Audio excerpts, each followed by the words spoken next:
اللہ نے مرد کے دل میں عورت کی شہوت، عورت کے دل میں مرد کی رغبت.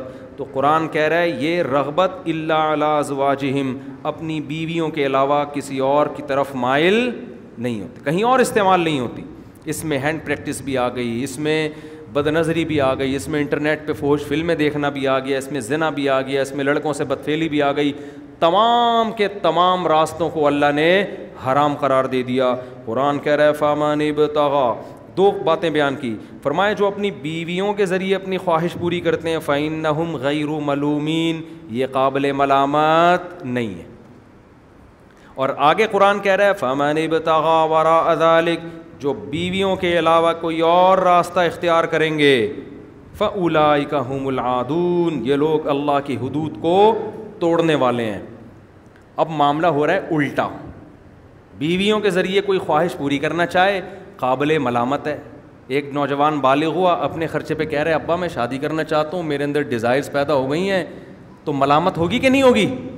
ابے تو پاگل ہو گیا ہے، اس عمر میں شادی کر رہا ہے، تیرا دماغ خراب ہو گیا ہے. قرآن کہہ رہا ہے اس کے اندر خواہش پیدا ہو گئی ہے تو کس طرح پوری کرو؟ بولتے کیوں نہیں؟ اب چپ، نکاح کرو اور اس سے پوری کرو، اس کے حقوق ادا کرو اور اس سے خواہش پوری کرو. اللہ کہہ رہا ہے اگر یہ بندہ ایسا کرتا ہے فَإِنَّهُمْ غَيْرُ مَلُومِينَ، اس کو ملامت کرنا جائز نہیں، یہ قابل ملامت ہے. سب سے پہلے ابا ملامت کرتے ہیں اس کو، اس کے بعد اماں ملامت کرتی ہیں، پھر نانا، پھر ماموں، پھر چاچے، پھر محلہ، پھر پوری دنیا پوری دنیا. اور قرآن کہہ رہا ہے اگر بیوی کے علاوہ کوئی اور راستہ اختیار کیا تو نوجوان کیا کرتے ہیں؟ ہینڈ پریکٹس کا راستہ اختیار کرتے ہیں. جب شادی نہیں ہوتی فحش فلمیں دیکھنا شروع کر دیتے ہیں، لڑکوں کی طرف مائل ہوتے ہیں. قرآن کہہ رہے یہ قابل ملامت ہیں، یہ خدا کی حدود کو توڑ رہے ہیں، لیکن ان کو قابل ملامت نہیں سمجھا. کہہ رہے مجبور ہے بھائی، ینگ جنریشن، ڈاکٹر بھی آج کل اپریشیٹ کر رہے ہو بھائی ایک آدمی کی شادی نہیں ہو رہی، وائف نہیں ہے، وہ بیچارہ کیا کرے، وہ کیا کرے؟ کوئی مسئلہ نہیں، بچے ہیں. یہ فضول قسم کی باتیں میں اور آپ متاثر ہو سکتے ہیں، اللہ ان سے متاثر نہیں ہوتا. سمجھتے ہو؟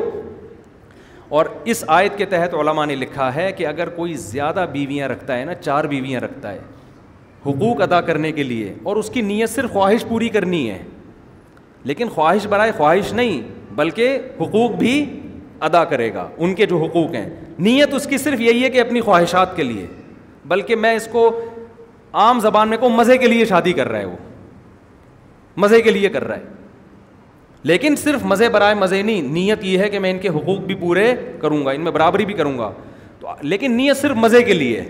علماء نے لکھا ہے اس آیت کی روشنی میں، آج کے علماء نے نہیں، 1000 سال پہلے کے علماء نے، کہ اگر اس کو کوئی تانا دیتا ہے نا تو اس پہ کفر کا خطرہ ہے، کہ قرآن کہہ رہا ہے کہ یہ قابل ملامت نہیں ہے اور تم اس کو کیا کر رہے ہو؟ ملامت کر رہے ہو، کتنی ساری آیت کا انکار کر رہے ہو. تو اللہ نے ایک باؤنڈری کھینچ دی ہے کہ کون سے مزے حرام ہیں اور کون سے مزے حلال ہیں. تو آج لوگوں کو اس پہ بھی تکلیف ہوتی ہے کہ ایک آدمی نے اتنی سال کا تھا، اتنی عمر کی لڑکی سے صرف مزے کے لیے کیوں شادی کر لی. لڑکی کو اس پہ اعتراض ہونا چاہیے، اس کے ابا کو ہونا چاہیے، بالکل بجا ہے. اگر ان کو اعتراض ہو رہا ہے کیوں کر رہے ہو، نہ کریں وہ، لیکن اگر وہ کر رہے ہیں، کسی تیسرے کو اگر اعتراض ہو رہا ہے تو یہ اعتراض اس کی علامت ہے کہ اس کو اس پہ اعتراض نہیں ہو رہا اس سے کیوں شادی ہو رہی ہے، اس کو اعتراض اس پہ ہو رہا ہے کہ مجھ سے کیوں نہیں کی. یہ اسی کی علامت ہے، اس کے علاوہ کسی اور کی علامت نہیں ہے. تو اس کو شریعت نے حق دیا ہے کہ بھائی آپ کم عمر ہو، جوان ہو، آپ سے ایک بڑی عمر کا آدمی نکاح کر رہا ہے تو آپ نہ کرو. آپ کیوں کر رہی ہے اس سے شادی؟ بھائی اس کو تو مشورہ یہی دیا جائے گا، لیکن کوئی مصلحت ہے تو وہ جانے، یہ ان کا آپس کا مسئلہ ہے. ان کو مسئلہ ہو نہیں رہا، مسئلہ کس کو ہو رہا ہے؟ پڑوسیوں کو ہو رہا ہے.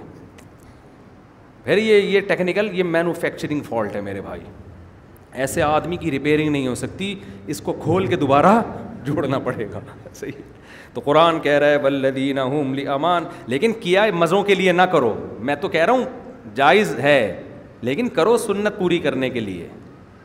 تبھی ہم لوگوں کو مشورہ دیتے ہیں بھائی بہتر یہی کہ بیوہ سے کرو، طلاق یافتہ سے کرو. میں جائز کی بات الگ ہے، مستحب اور ترغیب کی بات ایک الگ ہے. تو نیت تو یہی ہونی چاہیے، سنت پوری کرنی ہے. کس نبی نے پہلی شادی 40 سالہ بیوہ سے کی ہے تو کرو یہ. لیکن اگر کوئی کر رہا ہے، اگر دیکھو ہم لوگوں کو کہتے ہیں سادہ کھانا کھاؤ، چٹورے بننا کوئی اچھا کام نہیں ہے. ہر وقت جا جا کے ٹھیک ہے آپ نلی نہاری بھی کھا لی, دہلی کی نہاری بھی کھا لی, اب کبھی دال چاول بھی کھا لو سادے یار, ہر وقت ہی پیزے برگر میں لگا رہتا ہے.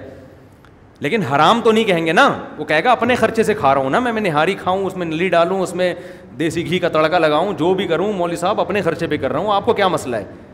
تو ترغیب ایک الگ بات ہے کہ یار کبھی سادہ غذائیں کھایا کرو, ہر وقت چٹخارے کی چکر میں رہنا شریف آدمی پہ زیب نہیں دیتا. تو اسی طرح شادیوں کے معاملے میں بھی ہم کہتے ہیں بھائی بیوہ سے کر لو, طلاق یافتہ سے کر لو, لیکن اگر کوئی اپنے خرچے پہ کر رہا ہے, ٹھیک ہے نا, کسی اور سے کر رہا ہے, تو وہ اس کا ذاتی مسئلہ ہے, قابل ملامت بہرحال نہیں ہے.